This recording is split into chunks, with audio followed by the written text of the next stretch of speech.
السلام عليكم. اذا بالنسبه للدرس ديال الفقره الاولى اللي هي اوردر دونك ليشيل ديال لونغور سلم المسافات.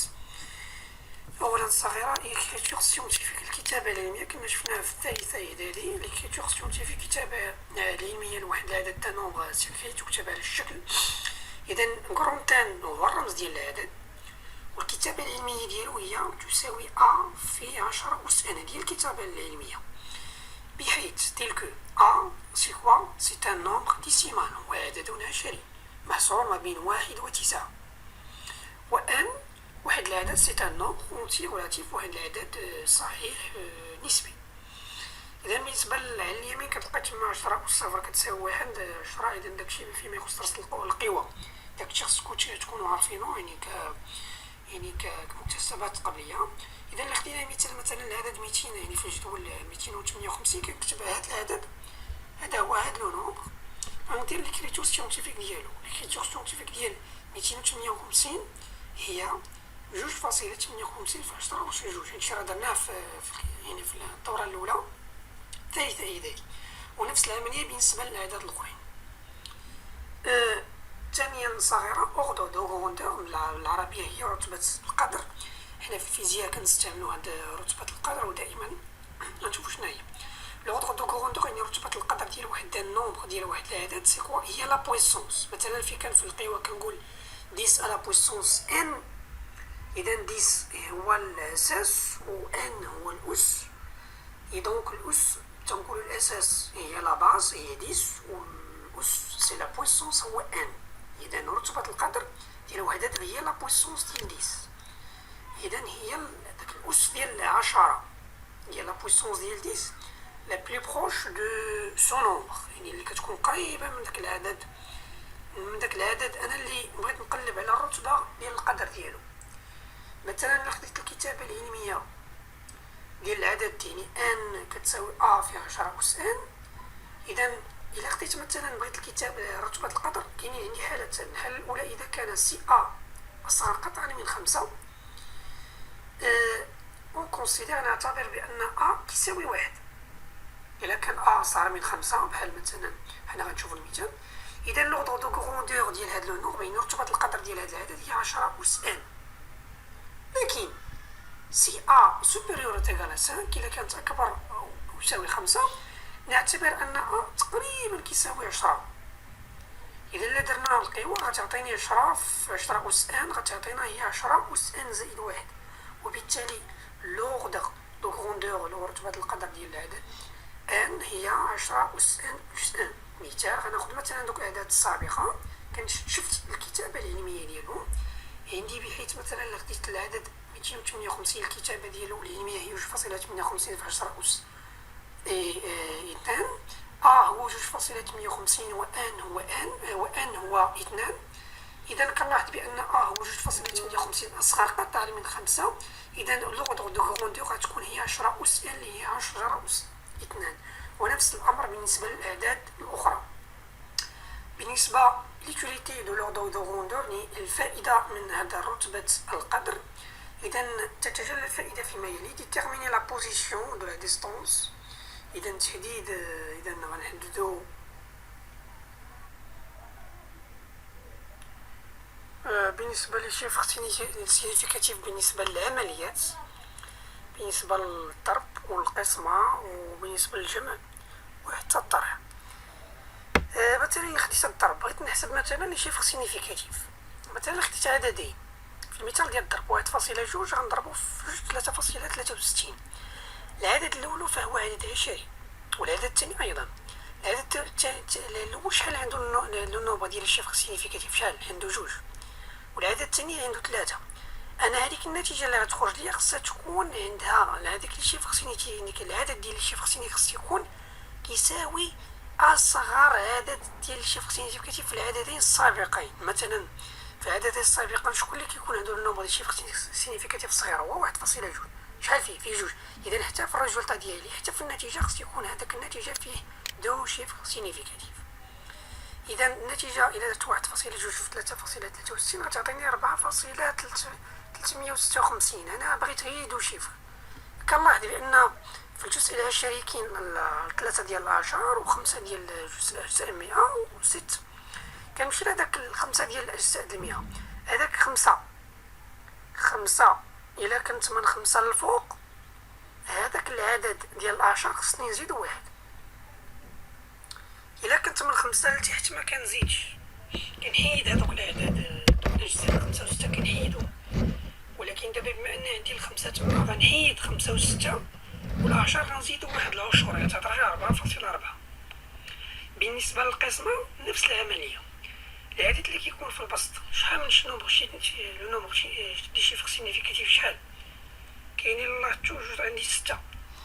والثاني شحال النومبر دي شيفر سينيفيكاتيف؟ 2. غادي النتيجة غيخص يكون فيها 2 نومبر سينيفيكاتيف، يعني رقمان معبران.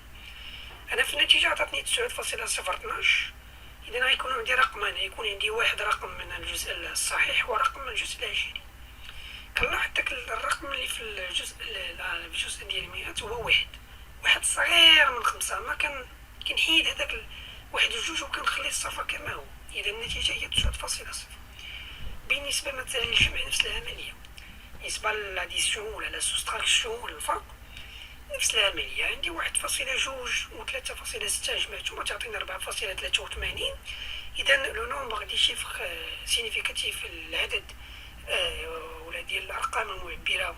العدد الأول هي 2 والعدد الثاني 3. كناخد الصغير هو 2 هو 1.2. أنا عندي 4.83. إذا غيكون عندي رقم من الجزء الصحيح ورقم من الجزء العشري. وكنلاحظ بأن الجزء الثاني بأن الرقم الثاني من الجزء العشري صغر من 5. إذا كنحيد هذاك 3 وكنخليه 8. إذا النتيجة غتكون عندي 4.8. وإلا كان شي حاجة ما مفهوماش في الجزء طرحوا السؤال أنا موجود. إذا بالنسبة لليتوليتي ديال لا ديستانس، دونك ليتوليتي ديال هذا لوردر دو غروندور، يعني الفائدة من رتبة القدر هو ديتيرميني لا بوزيسيون دو لا ديستانس، يعني تحديد يعني الموضع ديال المسافة، السلم ديال المسافات. وأكثر من هذا كومباري افيك دوطخ ديستانس، يعني نقارنهم مع مسافات أخرى. كومباري دو ديستانس ديفيرونت، يعني كنقارنو أيضا مسافتين مختلفتين دو ديستانس ديفيرونت، بحيث نقول أن مسافتين دو ديستانس ديستانك كتميز par une valeur de 1. وهذه كان سي لوردر دو غروندور سي لو كوسيون، يعني الكوسيون هو العدد الكسري ولا الفرق ولا كنقولوا لو كوسيون هو يعني العدد على عدد وعدد الكسري. دو لا ديفيزيون هذيك ديال القسمة ديالهم دو لا بلو غرون ديستانس بار لا بلو بيتيت ديستانس هي 10 أس 1. حنا غنشوفوا هاد المثال. باغ اكزومبل إلا بغيت نقارن مثلا لا ديستانكسيون الفرق دو ديامتر ديال نقولو بالروج، يعني القطر ديال واحد الكرية حمراء اللي عندها القطر ديالها دي الرمز ديال دي واحد كتساوي 0.007 مليمتر، يعني القطر صغير جدا، افيك لو ديامتر دو لا تير مع القطر ديال الأرض، والقطر هو يعني الشعاع في 2. إذا دي 2 كتساوي يعني 128,000 كيلومتر. باش ندير الفرق ما بيناتهمش كندير لو كوسيون هو كنقسم عدد على عدد، يعني غندير القطر مثلا دي 2 القطر الثاني على دي 1 دي 2 على دي 1. إذا درت القسمة ديالهم غتعطيني 1.8 في 10 أس 12. إذا أقول بأن دي 2 دي 1 سو ديستانغ، يعني كيتميزو باغ اون فالور بواحد القيمة ديال 12 اوردر دو غروندور، يعني 12 رتبة القدر. بمعنى أن هذيك كنقول بأن مثلا الأرض كتكون أكبر ب 10 أس 12، يعني بليار مرة من مثلا ديك الكرية الحمراء. وهذاك 12 كيتسمى لوردر دو غروندور. شيفر سينيفيكاتيف الفقرة التالية، يعني الثالثة الصغيرة. لي شيفر سينيفيكاتيف هما الأعداد المعبرة. إذا شفنا لي شيفر سينيفيكاتيف سون لي شيفر كي فورم لو نومبر 1 دون ليكريتور سينيفيك ديال هذا النومبر. دونك 1 هو لو نومبر، ليكريتور سينيفيك هي في 10 أس 1، وهذاك الأ سي لو شيفر سينيفيك، ولا هذاك الأ هذاك الأ فيه لي شيفر سينيفيكاتيف، يقدر يكون 1 2 3. إذا خديت واحد المثال مثلا بحال 2.58 كنا شفنا 258 كنا شفنا الكتابة العلمية هي 2.58 في 10 أس 2. إذا هو 2.58 لو نومبر شنو هو لو نومبر ديال هاد لي شيفر سينيفيكاتيف؟ كاينين 3 ديال الأرقام تمايا، وهذيك الأرقام كتسمى الأعداد أو الأرقام المعبرة اللي كتعلق بالدقة لا بريسيزيون. إذا الملاحظات مثلا إلا مشيت لهاد العدد الثاني اللي في الجدول، دائما حنا كنبقاو في داك الجدول السابق مثلا ديال يعني 49687، الكتابة العلمية ديالو هي 4 يعني 9687. شنو هو لي نومبر سينيفيكاتيف؟ أنا غنلقى لي نومبر سينيفيكاتيف عنده 5 في لي نومبر سينيفيكاتيف، لي شيفر سينيفيكاتيف. ومارك ملاحظات يقول لو نومبر دي شيفر سينيفيكاتيف، العدد ديال هاد الأرقام المعبرة يكون كيتعلق بلا بريسيزيون دي ميزور، يعني مثلا الدقة ديال القياس. بحال مثلا في كنعبر بمسطرة كتعطيني مثلا 2.3 سنتيمتر، إذا هادي كنقول لك هادي هي الدقة ديال القياس. باغ اكزومبل 2.30 est plus précis que 2.3. كيقول لك ودي هاد العدد الأشياء ديال 2.30 كنقول أكثر دقة من العدد ديال 2.3. Pour la multiplication بالنسبة للضرب ولا la division بالنسبة للقسمة il faut arrondir le résultat. بمعنى il faut arrondir هي كنديرو ديك القيمة بتفريط أو بإفراط. بمعنى afin qu'il contient le même nombre. بون إلا خديت مثلا أمثلة، أنا غناخدو واحد الأمثلة. إذا الأسترونومي هو الفلك، كاين واحد المجال ديال الفيزياء ديال الفلك، يعني كنقاسو المسافات ما بين الكواكب والنجوم. السؤال اللي كيمطرح في هذا الجزء هو كيف نقيس المسافات بين النجوم والكواكب. باش نقيسو المسافات خصني واحد الوحدة تكون مناسبة كتحترم هادوك الأبعاد، دوك المسافات الكبيرة بين هاد الكواكب. لهذا كاين مجموعة الوحدات اللي غادي تعرفو. مثلا كاين وحدة ديال سكون ابيل لونيتي استرونوميك، الوحدة الفلكية، رمزها UA ماجيسكول. كندير U وكندير ان بوان وكندير A ماجيسكول. شناهي؟ هي مسافة إلى ديستونس موين، هي المسافة المتوسطة entre le centre de la Terre بين مركز الأرض إلى السونتر دو سولاي ومركز الشمس، بحيث تلك 1 UA، يعني 1 UA بحال 1 سنتيمتر 1 مليمتر كتساوي هاد 1 UA هي 150 في 10 أس 6 كيلومتر، وهذه هي المسافة ما بين مركز الأرض ومركز الشمس. الوحدة الثانية هي لاني لوميير. هاد لاني دو لوميير هي السنة الضوئية كنشوفوها في الاجتماعيات الجغرافية. السنة الضوئية الرمز ديالها A ماجيسكول بوان كرونتيل. سي كوا؟ سي توجور سي اون ديستونس، هي لا ديستونس باركوري بار لا لوميير، هي المسافة المقطوعة يعني التي يقطعها الضوء au cours d'une année خلال سنة avec la vitesse c كتساوي 3 متر بار سكوند.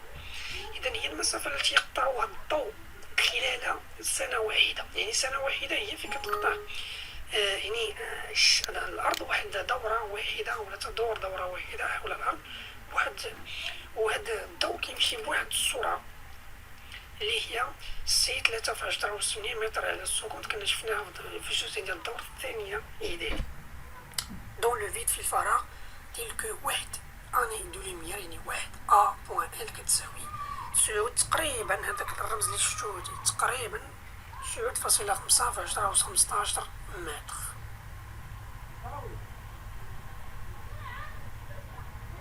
إذا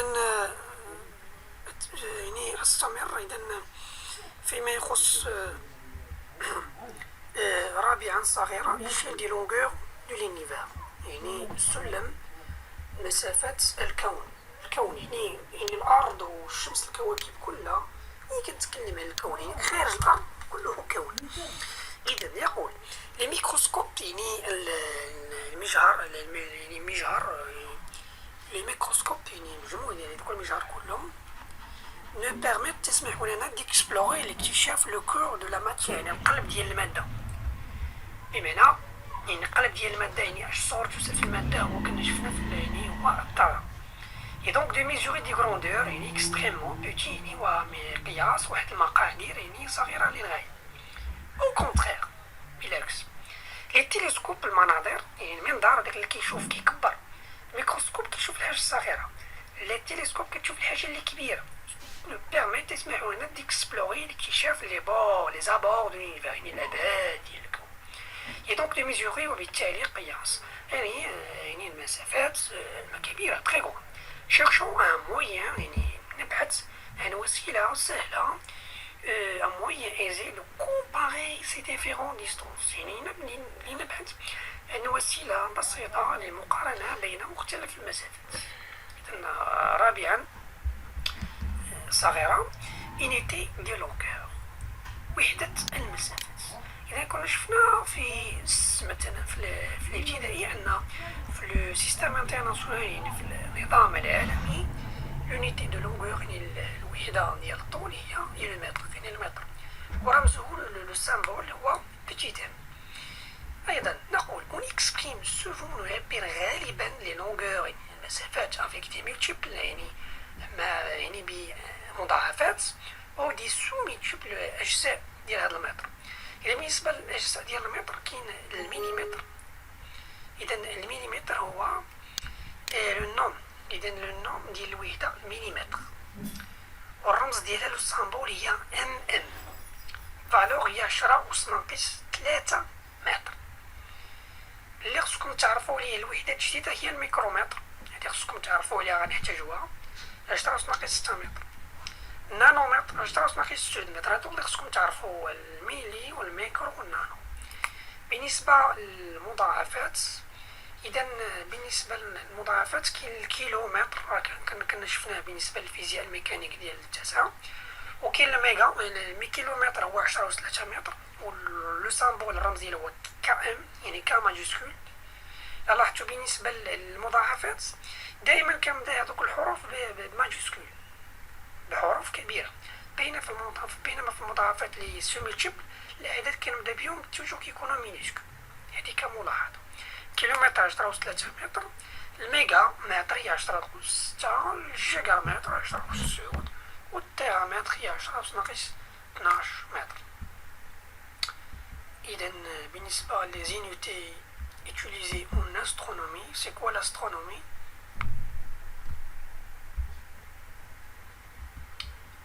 Donc comment expliquer la cohésion de l'ensemble du système solaire, la gravitation universelle, les jeux d'Ibia, الكونية، الانتراكسيون والتأثير. التأثير شفناه في التأثير ديال القوى والتأثير تم نمدرجه بقوة. الانتراكسيون والتأثير ريسبونسابل هي مسؤول de la cohésion التماسك سيستم سولي. إذا يعني مسؤول عن التماسك ديك المجموعة الشمسية يعني عدم سقوطها أو عدم تناقض يعني كل كوكب كيكون غادي على حدة كاين داك التماسك والانسجام يعني كل الكواكب تدور شي كيدور على شي ومكاينش واحد التصادمات ومكاينش واحد المدارات أو يعني حركة كاينة منسجمة. إذا كاينة واحد القوى أو شيء ما كيتسمى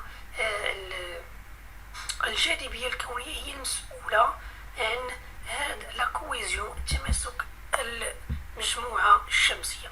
دابخي نيوتن على حسب الفيزيائي نيوتن كي لا كوز دو سيت اتراكسيون يونيفرسيل يقول بأن هاد لا غرافيتاسيون يونيفرسيل هاد الجاذبية الكونية أو التجاذب الكوني ما هو سببه. إذا التماسك الكوني سبب يعني هو المسؤول عن تماسك المجموعة الشمسية. وما هو سبب التجاذب الكوني؟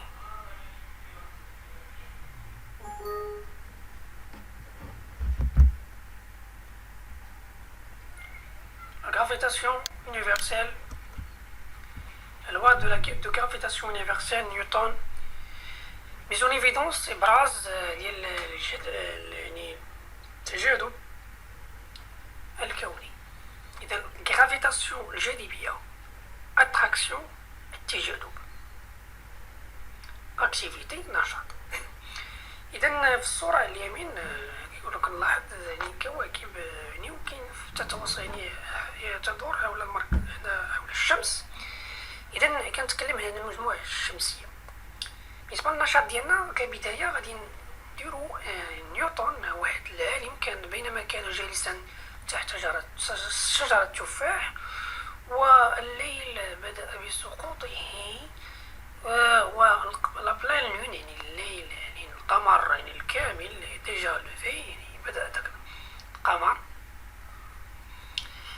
ان بونطون يعني واحد يعني على ضوء القمر ديال القمر التفاح سقطت من الشجرة.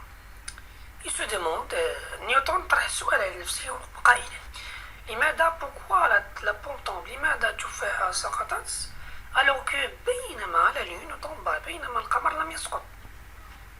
إذا التفاحة سقطت من أعلى الشجرة والقمر الذي كان يضيء الليل يعني يراه من بعيد لكن لم يسقط على الأرض. إذا وهكذا بدأ نيوتن في تفسير. نيوتن إكسبليكا فسر دونك لا شوت دي كوا بين سقوط الأجسام على الأرض أيضا لو موفمون دو لا لون أوتور دو لا تير يعني الحركة ديال القمر حول الأرض لو موفمون دي بلانيت دو سيستيم سولير وحركة المجموعة أو الكواكب المجموعة الشمسية حول أوتور دو سولير حول الشمسية كوم لو ريزولتا دان ميم فينومين كواحد النتيجة ديال نفس الظاهرة التي سميت بالاتراكسيون يونيفرسيل الجاذبية الكونية التجاذب الكوني. دونك اتراكسيون هو التجاذب وغرافيتاسيون هي الجاذبية. كيستيون واحد السؤال نفتحو به هاد الفقرة كومون اكسبليكي لا كويزيون دو سيستيم سولير كيف نفسر تماسك المجموعة الشمسية. السلام عليكم. إذا بالنسبة للفقرة الثانية ديال لا غرافيتاسيون يونيفرسيل التجاذب الكوني للفيزيائي الإنجليزي إسحاق نيوتن.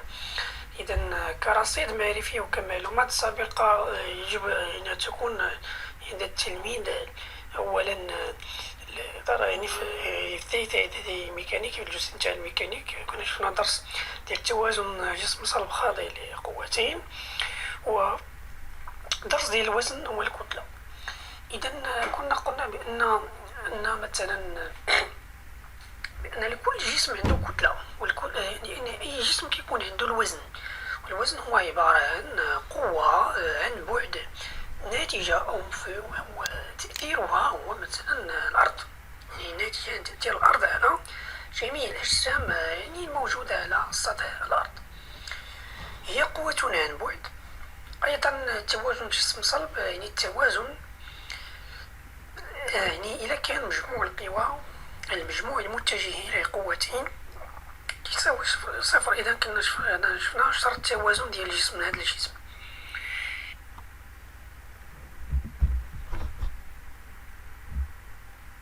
إذا جو كونتينيي أكس دو ليشيل ديال لونغور يعني محور سلم المسافات. بغو إكسبلوري الاكتشاف إديكري لونيفير ووصف الكون لي فيزيسيان الفيزيائيين كونستروي انشأوا واحد السلم إنشال دي لونغور ديال المسافات دو لانفينيمون بوتي ديال يعني المسافات يعني من أصغر جزء في المادة ولا أصغر شيء في المادة هو الأطوم سي أطوم ذرة vers l'infiniment grand يعني إلى أكبر شيء في الكون اللي هو ماشي أكبر شيء في الكون ولكن لانفينيمون هي أكبر شيء بالنسبة لنا هنا البشر سي لا غالاكسي. الغالاكسي هي المجرة اللي كيقصدوا بها لا فوا لاكتي ضرب اللبانة هي المجرة ديالنا. سي تاكسي كي رادوي اون بويسونس مثلا هذا المحور بحال مثلا المحور هنا في لافاصيل ديال الأراتيب مثلا بالنسبة للمعلم مثلا في المستوى كنا شفنا في الثالث هذه ولا واحد المستقيم مثلا مدرج هذاك المستقيم مدرج مثلا هذوك التدريجات مثلا كيمشي بواحد بجوج بثلاثة بربعة مثلا 1 سنتيمتر 2 سنتيمتر.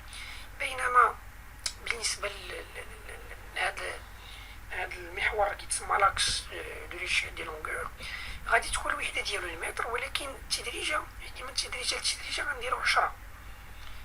إذا ولكن 10 ماشي غادي ندير 10 جوج 10 3 10، لا، غندير التدريجة الأولى مثلا هي حنا عندنا في العادي كنديرو صفر، حنا ما عندناش صفر، كنبداو بالواحد اللي هو 10 أس صفر. التدريجة الثانية عندنا مثلا جوج، هي حنا عندنا هي 10 أس واحد. التدريجة الثالثة هي 10 أس 3 و 10 أس 4، وكاين القيم مثلا يعني كاين مثلا في اليمين وكاين على اليسار عاوتاني. الا كان 10 أس صفر اللي هو واحد، كاين 10 أس ناقص واحد، 10 أس ناقص جوج، 10 أس ناقص 3. إذا بالنسبة ل 10 أس القيم الموجبة بالنسبة للمسافات الكبيرة ديال يعني ديال بين مثلا مسافات مثلا بين الأرض والشمس، كان دائما كتلقى 10 أس القيم موجبة، بينما 10 أس ناقص القيم السالبة هذوك المسافات ولا الأقطار ولا الأبعاد ديال مثلا ديال الحشرات، ديال الأجزاء الصغيرة، الحشرات، النمل، الذرة إلى آخره. إذا كنظن راه ساهل هادشي. وعطاوك هنا واحد المثال، خدا لا ديستونس مثلا لا طاي دان نوم واحد الطول ديال الرجل 1.70 متر، هذا هو لا فالور. هادي كنكتب لها الكتابة العلمية ديالها 1.70 في 10 أس مثلا 0 متر، ولوغدو دو غروندور عندي هو 10 أس 0 متر اللي شفناه فيما سبق، ولو نومبر دي شيفر سينيفيكاتيف تما غيكون عندي 3. يعني تما لحقاش لو نومبر دي شيفر سينيفيكاتيف كيكون في العدد A، وفيه 3 نومبر. العدد A هو 1.70، فيه 3 شيفر سينيفيكاتيف كي ديمونسيون دو فورمي يعني البعد، الأبعاد ديال النملة، كاين لالتيتود ولا تور حسن يعني الارتفاع ديال تور الحسن، وكاين لاتيتود ديال توقع جبل توقع يعني الارتفاع ديالو، كاين ديمونسيون ديال واحد الفيروس صغير كيتسمى غينو فيروس، وكاين ديامتر دونغلوبيل روج يعني القطر ديال واحد كرية حمراء، ديامتر دو لا تير قطر الأرض، لا ديستونس تير غالاكسي، لا ديستونس موين. وكنجي كنمثلهم مثلا إلا خديت مثلا بغيت نمثل مثلا ديامتر ديال دون غلوبيل روج، غنمشي لديك لا ديامتر لو ديامتر ديال غلوبيل روج، غنمشي ديريكتومون لوغدو دو غروندور. لوغدو دو غروندور شحال؟ 10 أس 5 متر. كنلاحظ بأن هاد لاكس اللي شدتو لي شاد ديال لونغور راه الوحدة ديالو هي المتر. عندي 10 أس ناقص 5، غنشوف فين كاين 10 أس ناقص 5. قلنا بأن 10 أس ناقص الأعداد السالبة كتكون على اليسار، عندي 10 أس 0، 10 أس ناقص 3 ناقص 5 راه هي ديامتر ديال غلوبيل روج. شتي فين كاين راه كاينه تمايا. اي ميرسي.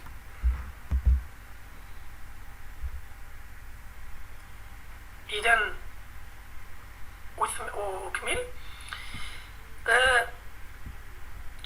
واحد la question ici, donc pourquoi la Terre tourne, donc la question c'est donc pourquoi la Terre tourne autour du Soleil.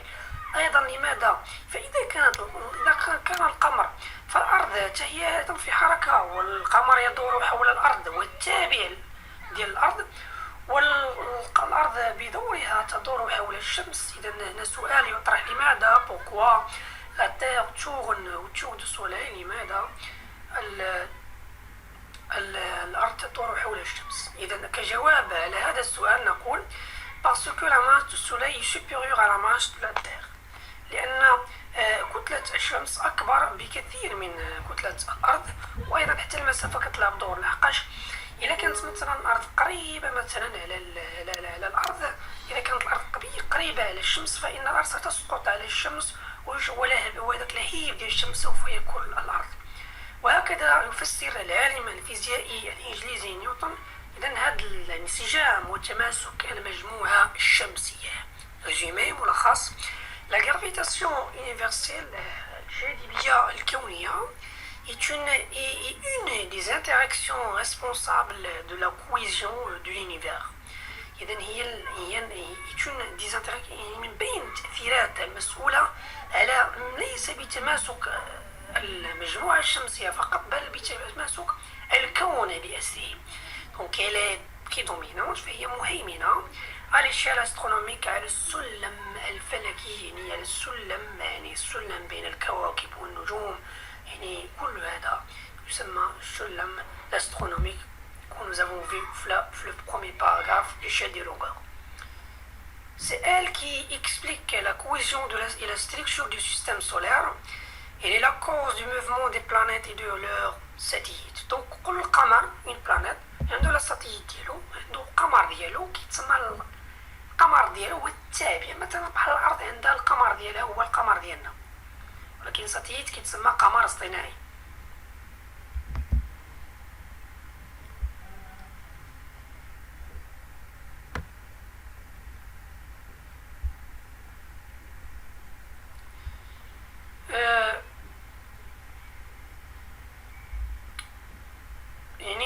يعني بناء على ما قاله نيوتن وما افترضه، يقول cette attraction universelle، يعني هذه أو هذا التجاذب الكوني universel exercé par les corps à cause de leur masse. يعني كيقول لك مثلا هذا التجاذب الكوني أنه مطبق من طرف الأجسام، مثلا الأجسام كالأرض كتطبق مثلا على القمر، أو الأرض تطبق مثلا على التفاحة. المفعول هو المفعول، يعني تأثير الأرض على التفاحة هو سقوط التفاحة. يقول à cause de leur masse، بسبب واحد الميزة كتميز بها الأجسام وهي الكتلة. الكتلة كنا شفناها مثلا في الأولى إعدادي، أن الكتلة عندها علاقة مع كمية المادة، يعني كمية ديال المادة لو نومبر دو كيلوغرام. ألوغ إذا سيت اون فورس دانتيراكسيون ميتويل، وهي قوى تأثير تبادلية. بمعنى إذا كانت الأرض كتطبق مثلا قوة أو تأثير على الأجسام التي تكون عليها، إذا كمفعول هو سقوط الأجسام. لكن إذا كانت الأرض كتطبق على الأجسام واحد القوة، أيضا هذه الأجسام تطبق بدورها قوة على الأرض. لكن لأن أو بما أن كتلة الأرض كبيرة جدا، فالقوة ديال التأثير كتكون أكثر من القوة اللي كتطبقها الأجسام على الأرض. لماذا؟ لحقاش الجسم مثلا كيكون صغير والقوة ديالو كتكون صغيرة، وبالتالي لا يؤثر على الأرض. بينما على خلاف مثلا او كونترير دون لو كان كونترير مثلا بين القمر والأرض، كنلاحظ بأن القمر يدور على الأرض لكن لا يسقط ولا يصطدم بالأرض. إذا الأرض تطبق قوة على القمر، والقمر بدوره يطبق قوة على الأرض، وهكذا يكون واحد التوازن ديال هذه المجموعة. ولكن ما كنقولش الجسم، هو التوازن ديال المجموعة المكونة من القمر والأرض تحت تأثير قوتهما التبادلية sous l'action de leur force d'interaction mutuelle. وكنلاحظوا وسوف نلاحظ وسوف نرى رياضيا وفيزيائيا أن هذه القوة عندها علاقة مع المسافة. كنلاحظوا بأن كلما كانت المسافة بعيدة، لاحظ بأن الأرض مثلا والقمر راه كيتواجدوا على مسافة، أن المسافة عندها أن القوة كتعلق بالمسافة أو شدة القوة. لحقاش القوة كما شفنا فيما سبق أنها واحد المقدار في أن القوة واحد المقدار متجهي، يعني اف متجهة عندها 4 ديال المميزات. كاين نقطة التأثير وخط التأثير، المنحى والشدة. إذا هادشي هذا كله غنستغل. دونك كما قلت بأن لا غرافيتاسيون ولا بالنسبة للجسمان بونكشويل، جسمان نقطيان، كل واحد عنده كتلة ديالو، وهما في مثلا هما في توازن، يقدر يكون في حركة وفي تنازل مثلا بين الأرض والقمر، وكل واحد عنده القوة. مثلا جسم عنده القوة اف وكندير على بي، هذاك على بي يعني كيطبق قوة على جسم بي، واف ديال جسم بي على يعني كيطبق على جسم بي على جسم وهذو عندهم الخصائص التالية: ميم ديريكسيون داكسيون، عند نفس خط التأثير بي. لاحظتوا بالنسبة للرسم بالمستقيم مسطر غنلقى بأن عندهم هذاك الخط ولا ديال التأثير متطابقان، خطوط أو خطا تأثيرهما متطابقان. هذه الشرط الأول.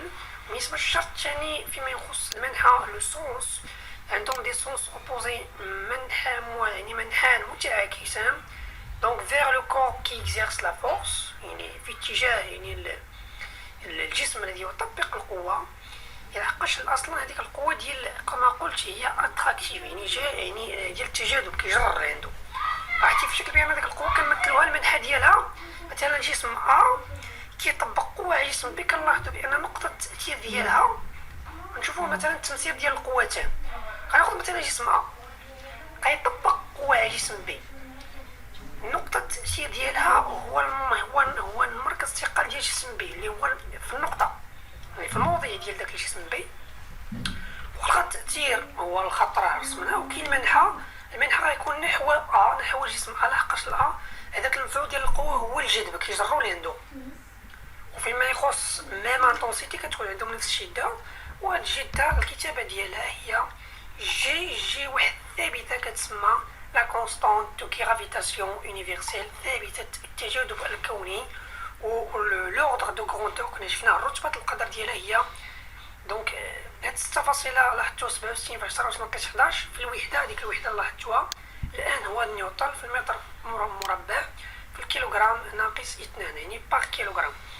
إذا لاحظتو بأن هذيك التفاصيل 67 في 10 ناقص 11 هي كتابة علمية. نقدر نشوف لوردر دو غروندور ديالها، نشوف لي شيفر سينيفيكاتيف ولا يعني مهم جدا. وكنضربو في واحد العدد كسري اللي لاحظتوه ان كوسيون اللي هو ام ا في ام بي، يعني الشده ديال القوه هذه كتسمى الشده لانتونسيتي كومون، يعني ام ا في ام بي يعني الجداء ديال الكتلتين مقسوم على مربع المسافه بينهما، يعني مربع المسافه التي تفصل بينهما هي دي مربع. Je vous rappelle que le vecteur force أن متجهة القوة ضرب ديال لي كاركتيرز أيون 4 كاركتيرستيك. كاين نقطة تأثير لو بوان دابليكاسيون، إذا نقطة تأثير يعني بالنسبة حنا خصنا يعني نشوفو واش عن بعد ولا ديال التماس، ونشوفو داك يعني واش داك التماس كيكون يعني موزع أم يعني موضع. بصفة عامة حنا كنركزو على نقطة التأثير. بما ان حنا عندنا تأثير يعني ديال هاد القوة عن بعد، فنقطة التأثير كتكون مركز ثقل هذاك الجسم. فيما يخص المنحى هو منحى ديال القوة، وفيما يخص الشدة هي شدة القوة اللي كنقيسوها بجهاز الدينامومتر. أيضا كنا شفنا فيما سبق أن الجسم كيكون خاضع لقوتين. درنا واحد الشرط كنا شفنا بأن مثلا المجموع المتجه ديال القوتين كيعطينا المتجهة المنعدمة. هادشي راه كنا شفناه في الثالثة إعدادي.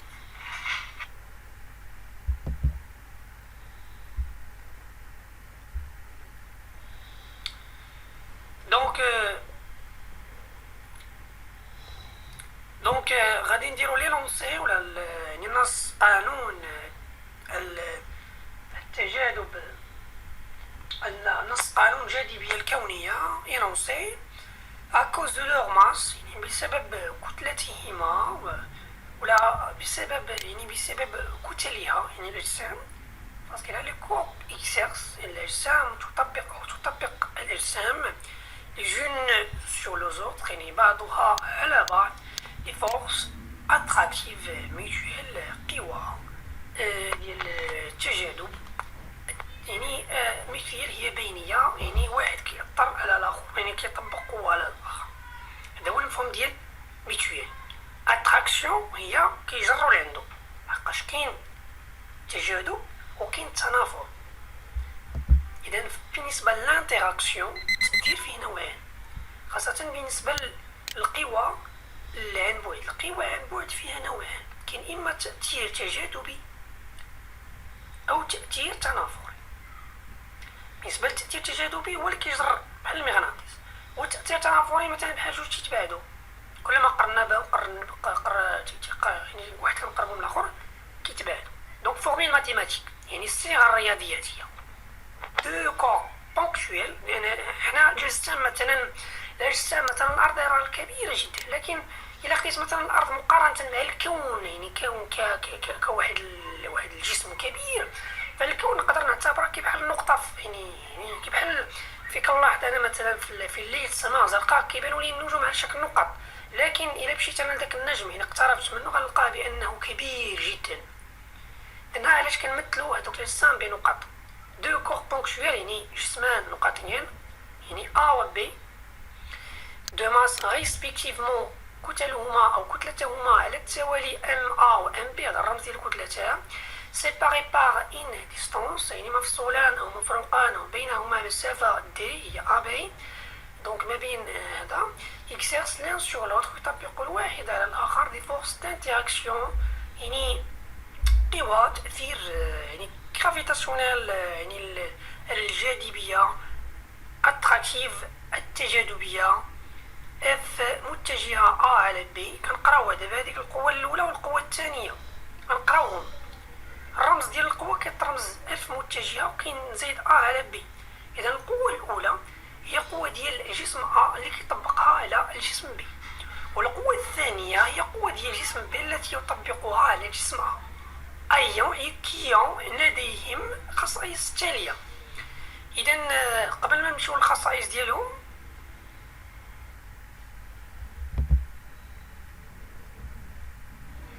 إذا ارتفاع اش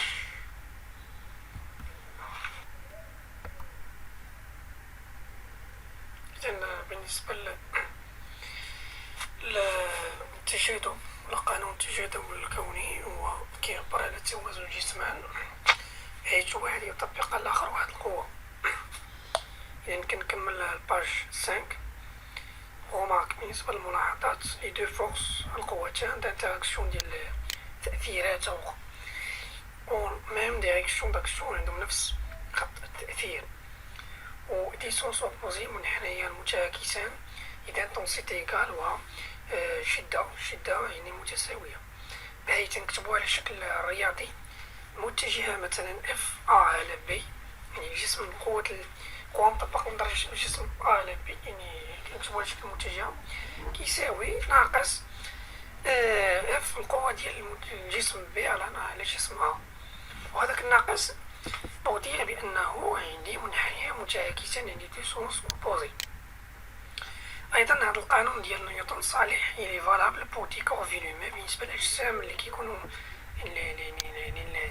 غير نقاطي، يعني كيكون عنده الحجم مثلا بريزونط اون ريبارتيسيون سفيريك دو ماس، وخاصة إلا كان عنده مكانش نقاطي وكان عنده واحد يعني شكل كروي بحال الكرة، وانا راسمينو في الشكل اللي منرسمو كي بحال دائرة يعني في المستوى. ميم ريبارتيسيون دو ماس، يعني نفس توزيع الكتلة حول مركز الجسم autour du centre de l'objet. C'est le cas des planètes et des étoiles، هو حالة ديال الكواكب والنجوم. dans la distance d et c qui sépare les deux centres، بحيث المسافة d هي الفاصلة بين مراكز أو مركزي ولا مراكز، نعم يعني مركزي، يعني هاد الأجسام مثلا أو الجسمان في الشكل مثلا اللي يعني جسمان غير نقاطيين. واحد مثلا جسم A كيطبق قوة على جسم B نفس الشكل اللي كيسابق، غير هنا الاختلاف غير في نقطة التأثير كتكون في مركز الثقة لكل جسم، بينما في الحالة الأولى كان الجسم نقاطي كتكون مركز نقطة التأثير متطابقة مع النقطة ديال مع الجسم لحقاش هو نقاطي.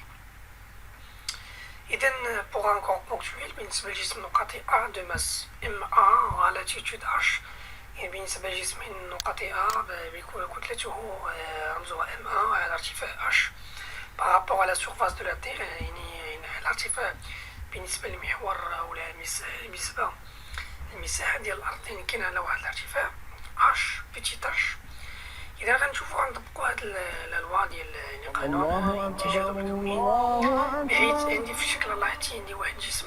إذا عندك اف دي على، يعني عندنا كاينة الشدة ديال القوة اللي كتطبق على الأرض على الجسم يعني دي على كتساوي اف على دي، بما أن هاد الجسم يدوري داك الجسم النقاطي كيطبق قوة على لاطير كتساوي اف، يعني متساوية كتساوي شدة القوة كما قلت هي الشدة الثابتة التجاذب الكوني في جدول كتلتين يعني ام دي هي كتلة الأرض، و ام هي كتلة داك الجسم النقاطي مقسومة على المسافة ومربع المسافة التي بينهما، مربع المسافة بينهما لا هي والشعاع ديال الأرض زائد ديك الارتفاع على سطح الأرض هو اش. أشهد أن إذا كمعلومة للفهم أن شدة القوة قلت بين هذيك الشدة بأن هاد الجسمان هما في توازن. يقدر يكون هاد الجسمان مثلا كما قلت مثلا القمر والأرض. القمر هي في حركة دوران والقمر أيضا في حركة دوران. الأرض تدور مثلا حول الشمس وفي نفس الوقت هذا القمر كيدور حول الأرض وهما في توازن. إذا بمعنى أن القمر هو جسم ما كيطبق قوة على الجسم بي، وأيضا هذيك الجسم بي هو الأرض اللي كتطبق بدورها قوة على القمر اللي هو جسمه. إذا كنلاحظوا بأن كيقول لك أسيدي باش يكون التوازن خص تكون عندهم نفس الشدة. هادشي شفناه في الدرس ديال هذه التوازن جسم خاضع لقوته. أنا في هذه الحالة ما عنديش جسم، ولكن عندي مجموعة مكونة من جسمين اللي هو القمر والأرض. بالضبط كندرس القوى، هاد القوى الداخلية ديال هاد الجسمان ديال الأرض والقمر. إذا باش يكون في توازن خص تكون عندهم نفس الشدة. لحقاش افترضوا معايا بأن مثلا باش نفهمو كمفهوم مثلا إلا كانوا جوج الناس شادين واحد الحبل، هذاك الحبل واحد كيجر الحبل، كل واحد تيجر الحبل اللي عنده. باش يكونوا في توازن خص تكون عندهم نفس الشدة. هذا هو المعنى ديال شدة القوة. لحقاش إلا كانت واحد عنده شدة القوة أكثر من الآخر شنو يوقع له؟ غيجر عنده الآخر وغادي يطيحو اللي عنده. وهذا هو التفسير علاش مثلا هاد الأجسام مثلا بعد تشوفها كتسقط على الأرض، بينما القمر لا يسقط على الأرض لحقاش كاين توازن، لحقاش عندهم نفس شدة القوة. وكاين أيضا كما قلت بأن هاد القوة شنو السبب ديالها؟ هي الكتلة. إذا كلما كانت الكتلة كبيرة كلما كانت شدة القوة كبيرة. لهذا كنديرو في البسط الكتلة جدا ديال الكتلة التام، وكنقسم على المسافة. لماذا؟ لحقاش كلما كانت المسافة بعيدة ما بين هاد الجسمان كتكون هاد شدة القوة ضعيفة. وهاد المسافة وهاد المسافة راه مهمة. هادي قدي يقول شنو كنفهم من ديك الدي؟ يقول بأن هاديك الدي هادوك الجسمان باش يكونوا في توازن خص يكونوا في واحد المسافة محددة، ما يكونوش بعاد وما يكونوش قراب. إلا كانوا بعاد راه ما غاديش يكون بيناتهم واحد القوة، ما يطبق واحد على الآخر، ما يطبق عليه حتى شي قوة، وبالتالي القمر راه ما غاديش يدور على الأرض، غيمشي غادي يدوز من حداها ويمشي. ولكن غير كيتواجدوا في ديك المسافة كيبقى يدور عليها وكيكون داك التماسك ما بيناتهم. أيضا كاينة هذيك الجي الثابتة. كنلاحظوا بأن لوغدغ دو غروندغ ديالها هو شحال؟ هو 6.10 أس ناقص 11. إلا بغيت لوغدغ دو غروندغ ديالها كنشوف هو 6 شي حاجة. إذا غادي تكون عندي لوغدغ دو غروندغ هي 10 أس ناقص 10، لحقاش هي 10 أس ان زائد 1، وان هو ناقص 11 زائد 1 هي ناقص 10. إذا لوغدغ دو غروندغ ديالها 10 أس ناقص 10، كطلعت بأن 10 أس ناقص 10 واحد القيمة صغيرة جدا. شنو كنفهم أنا من هاد وهذيك القيمة فين كاينة في شدة القوة. بمعنى شنو كنفهم أنا من هذيك كيقول لك بأن أنا بطوري كإنسان عندي واحد الكتلة راه كيمكن لي نطبق واحد القوة على الأجسام المحيطة بيا، ولكن هذيك القوة كتكون الشدة ديالها ضعيفة. كيقول لك بأن أي جسم عنده الكتلة راه غادي يطبق قوة على الآخرين عن بعد، وهي قوة ميكانيكية غيجر عنده الأجسام. ولكن حنا كبشر ولا هاد الأجسام راه الكتلة ديالهم صغيرة، إذا هذيك شدة القوة تكون ضعيفة وما غيكون والو.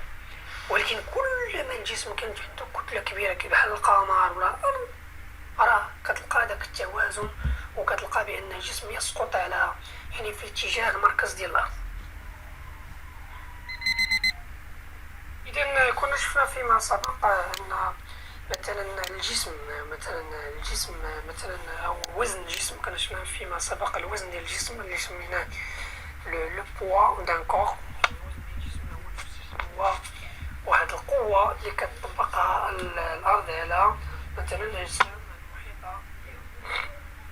إذا يقول كتعريف لو بوا بي يعني الوزن، يعني هو واحد اللي كنرمزولو بي متجهة ماجيسكول دان كور يعني جسم اس رمزو اس دو ماس كتلة بيتيت ام هي لا فورس وهي شدة التجاذب الاتراكسيون يونيفرسيل الكوني كي سوبي التي يخضع له لوrsqu'il suffit au voisinage عندما يكون أو يوجد يعني بجوار au voisinage de la terre يعني بجوار الأرض appliqué par la terre sur lui. يعني هاد القوة كيخضع لواحد يعني هاد الوزن هو واحد القوة، وهاد القوة هي تجاذب كوني أيضا اللي كتطبقها الأرض عليه، بحيث شدتها يعني هي يعني بي تساوي يعني جي ثابتة التجاذب الكوني مضروب في الكتلة ديال الأرض مضروب في الكتلة ديال داك الجسم على المسافة مربع المسافة بينهما. اذا في الشكل راه مرسوم لاحظتي كنرسمو الارض وكنرسمو الاجسام المحيطه بها يعني شكل نقط وكنمثلو ديك هذيك القوه اللي كتطبقها الارض على ذاك الجسم من نقاط ا اللي كيكون نقطه التاثير ديالها كتطابق مع الموضع ديال الجسم ا والخط ديالها راه الخط هو المستقيم او ا والمنحى موجه نحو مركز الارض والشده هي هذيك الجي اللي كنا دابا درنا هي جي مضروب في جداء المسافتين مقسوم على مربع المسافه والمسافه هي الشعاع ديال الارض زائد الارتفاع الذي بين يعني الجسم وسط الارض. اذا كاركتيرستيك دو بوا مميزات الوزن. Les caractéristiques du poids d'un corps sont point d'application نقطة تأثير بالسنتر دو كافيتي جي دو كور يعني مركز الثقل الجسم.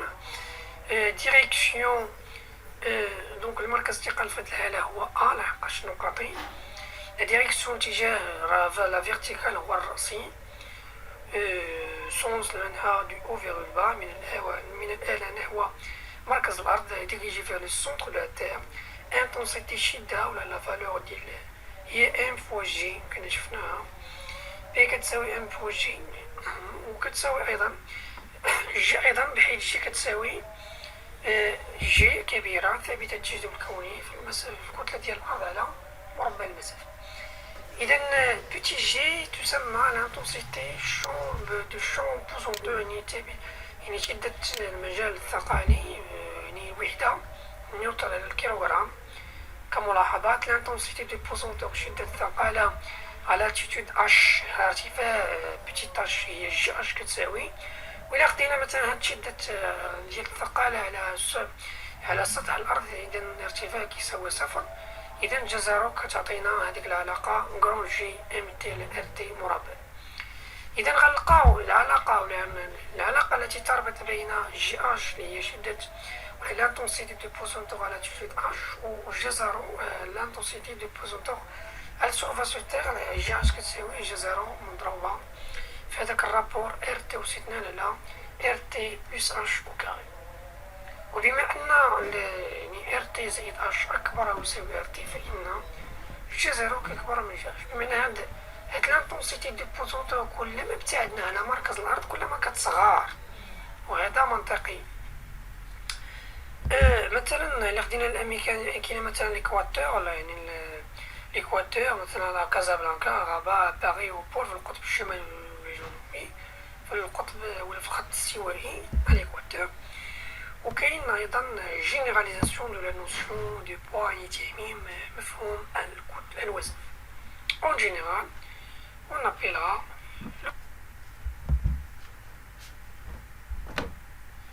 donc on remarque que l'intensité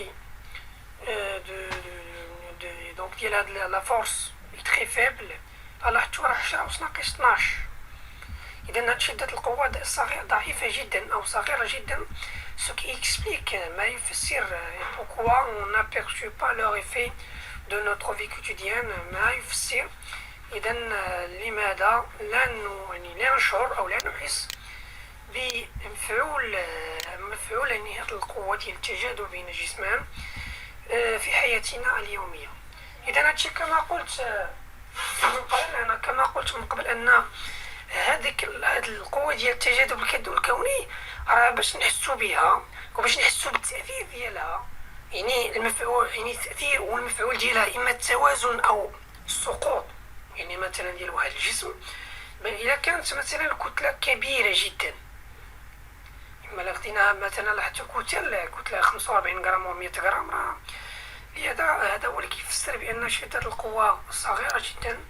إذا في السؤال الثاني تمثيل القوة كنا شفنا في الثالث كيفاش كنمثلو واحد القوة. إذا تمثيل القوة لحقاش القوة هنا هي مقدار فيزيائي كنقيسوه بالدينامومتر وعنده واحد القيمة ولا بغيت نديرلو التمثيل أصلا حنا القوة مثلناها بواحد يعني بمقدار يعني متجهة وهذيك المتجهة اللي بغيت نمثلها يعني غنمثل الطول ديالها يعني غنستعمل الطول يعني الطول الوحدة هي السنتيمتر يعني غنستعمل واحد السلم مناسب.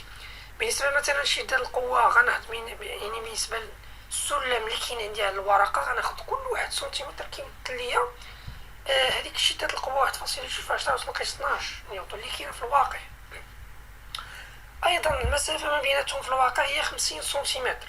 أنا غناخد عاوتاني في الورقة بأن كل 1 سنتيمتر في الورقة كيمثل لي 10 سنتيمتر في الواقع، وبالتالي المسافة اللي غادي تكون بيناتهم في الواقع بين جسم A و B غتكون هي 5 سنتيمتر. وغادي نرسم واحد المتجهة للنقطة، مثلا جسم مثلا A كيطبق واحد القوة على B، إذا هذيك القوة اللي كيطبقها جسم A نقطة التأثير ديالها غتكون هي متطابقة مع الموضع ديال جسم B، مركز الثقل ديالو، والخط التأثير كيكون يعني هذاك هو الخط هو المستقيم مع B، والاتجاه والمنحى كيكون نحو الجسم A اللي كيطبق القوة، والشدة راه كنا حسبناها. إذا هي واحد غادي فين غتجي ترسمها ترسم واحد المتجه الطول ديالها 1 سنتيمتر. إذا نفس العملية بالنسبة للجسم B.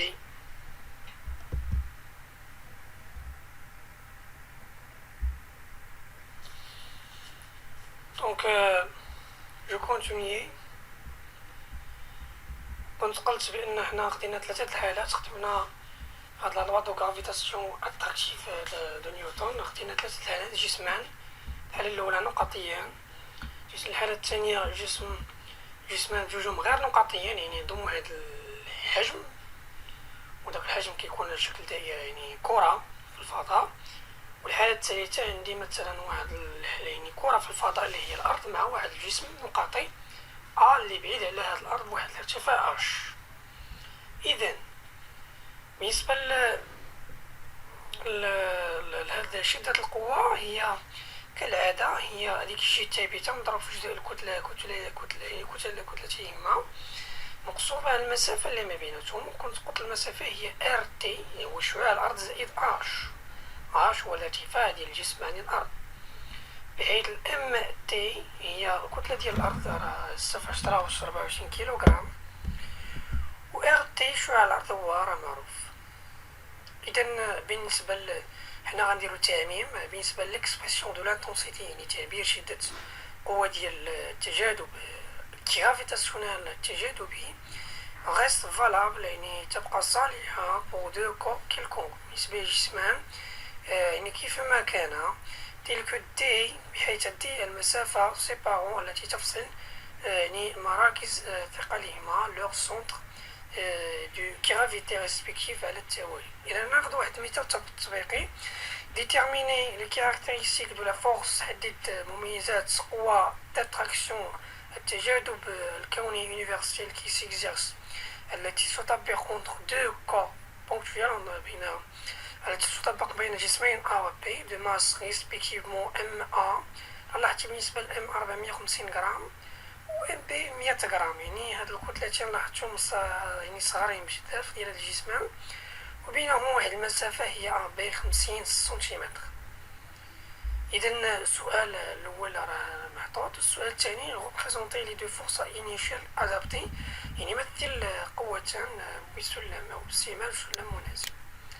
إذا كجواب على هاد السؤالين d'après la loi de Newton يعني بناء على قانون أو على حسب قانون نيوتن les deux forces d'interaction gravitationnelle attractive يعني هذين القوتان تأثير يعني الجاذبية الكونية أو attractive رمزنا لهم FA B donc vecteur force A على B و vecteur force ديال B على A. أيون عندهم نفس كما شفنا في الدرس ميم دغوات داكسيون نفس التأثير اللي سموه AB يعني كيمر من النقطة A والنقطة B، وعلى العلم أن هذا الجسمان نقطيان. الخاصية الثانية دو سونس أوبوزي منحنيان ولا منحيان متعاكسان فيغ لو كور كي إكزيرس لا فورس، والمنحى كيكون نحو الجسم الذي يطبق القوة لاحقاش هي النوع ديالها نوع التأثير هو تأثير تجاذبي كما قلت. ومام انتونسيتي عندهم نفس الشدة، وهاد الشدة كنرمزو لها ب F يعني الشدة ديال F على A كتساوي الشدة ديال F يعني B على A اللي كتساوي رمزناها بصفة عامة اللي كتساوي واحد ثابتة جي مضروب في الجزء الكتلتي المقسومة للمسافة مربع المسافة التي تفصل بين الجسمين. إذا كتطبيق عددي أبليكاسيون نيميريك 6.27/11 ديك الثابتة لا تتغير مضروبة في الكتلة ديال الجسم هي 45/10⁻³ دائما كنحول الوحدة العالمية اللي هي الكيلوغرام الكتلة، وهذا نفس الشيء بالنسبة لإم بي خصني نضرب في 10⁻³ وكنقسم على المسافة، وأيضا حتى المسافة خصني نحولها المطلوبة اللي هي المتر، خصني نحولها للمتر الوحدة العالمية أيضا ديال الطول هو المتر. إذا غنضرب في 10⁻². إذا غادي ندير الحساب ديالي باستعمال الآلة الحاسبة دون أخطاء. غادي سأجد القيمة هي 1.2/10⁻² نيوتن. لاحظتوا مكتوبة على شكل كتابة علمية. إذا أقول on remarque que cette intensité est très faible. نلاحظ أن شدة القوة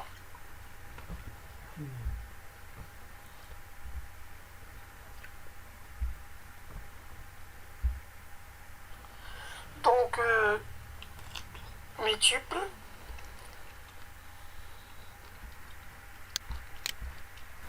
إذا كيسكو لو بوا الوزن. حنا دائما كنا كنعرفوا بأن الوزن هي القوة التي تطبقها الأرض على الأجسام المحيطة بها، لكن كتعميم يقول بأن القوة بأن لو بوا رمزه بي ديال واحد الجسم اللي كتلته ام هي القوة على فورس داتراكسيون يونيفرسيل، قوة التجاذب الكونية ابليكي باغ ان نسخ يكون كمطبق من طرفه. مثلا نسخ هو لصق، يقدر يكون بلانيت، يقدر يكون نجم. يعني هاد لاصق يقدر يكون بلانيت كالارض ولا القمر، ولا يقدر يكون حتى اطوال نجم كيبحال الشمس. سور سو كوب على هذا الجسم لانتونسيتي دو بوا اي توجور، يعني شدة الوزن ديال الجسم دائما هي بي دو ا تيغال ام فوا جي ا avec جي ا سي لانتونسيتي دو شوك بوزون دو سيت استر. حقاش درنا كرونطا نسبة الى لاستر الذي يبدأ بالحرف ا. باغ اكزومبل الى خدينا مثلا الجزر ديال ال كتساوي لانتونسيتي دو بوزونتور على سورفاس دو لا لون. الى خدينا كنا شفنا بان لانتونسيتي دو بوزونتور على سورفاس دو لا تير الجزر كتساوي هي جي كبيرة على في الكتلة ديال الأرض على الارتفاع على مربع الارتفاع على مربع الشعاع ديالها. أيضا حتى القمر عنده واحد شي الثقالة ديالو اللي إلا شفناه على سطح الأرض على سطح القمر على سطحي رمز ديالها هو جي زيرو ال نسبة إلى لين بالفرنسية لون كتساوي أيضا حتى هي جي كبيرة في الكتلة ديال القمر. تما كاين واحد الخطأ ام ماشي تي، هذيك ام ال هذيك كاين واحد الخطأ تما ماشي ام تي، هذيك ام ال هذيك ديال القمر. الكتلة ديال القمر مقسومة على مربع شعاع القمر اللي كتسمى لانتونسيتي دو بوزونتور على سورفاس دو لا لون. ابليكاسيون تطبيق. السؤال هنا هو كي الالتيتود على اي ارتفاع on trouve la relation نجد العلاقة جي اس كتساوي جسر على 4. إذا حنا بغينا نحسبو، عطيتك مثلا أنا كمعطى ولا كمعلومة أن العلاقة ما بين مثلا جي اش و جزر، مثلا هادي جي اش كتساوي جزر على 4، وقتلك نحسب ليا اش. بمعنى نقولك أودي حنا لقينا بأن الجزر هذيك جي اش هي ماذا هو لانتونسيتي دو بوزونتور مثلا ديال يقدر يكون هنا ديال الأرض. هذيك شدة المجال الثقالة ديال الأرض على واحد الارتفاع اش كتساوي جزر وشدة الثقالة فيها على سطح الأرض، يعني جزر مقسوم على. لقينا هاد العلاقة حنا خصنا نلقاو دابا الارتفاع بحثوا على الارتفاع. غادي نمشيو لديك المعادلة السابقة اللي كنا شفنا فيما سبق بأن جي اش كتساوي لنا الجزر هي في مضروبة في واحد لوكوسيون ديال اخ تي او كاري مقسومة على مربع ديال اخ تي بلس اش او كاري، وكنعوض جي اش اللي هو جزر على 4 وكنقلب على اش، وهذيك بحال راه عندي معادلة المجهول ديالها هو اش، وكنلقى اش وكندير التطبيق العددي وكنلقى بأن اش كيساوي هو ار تي.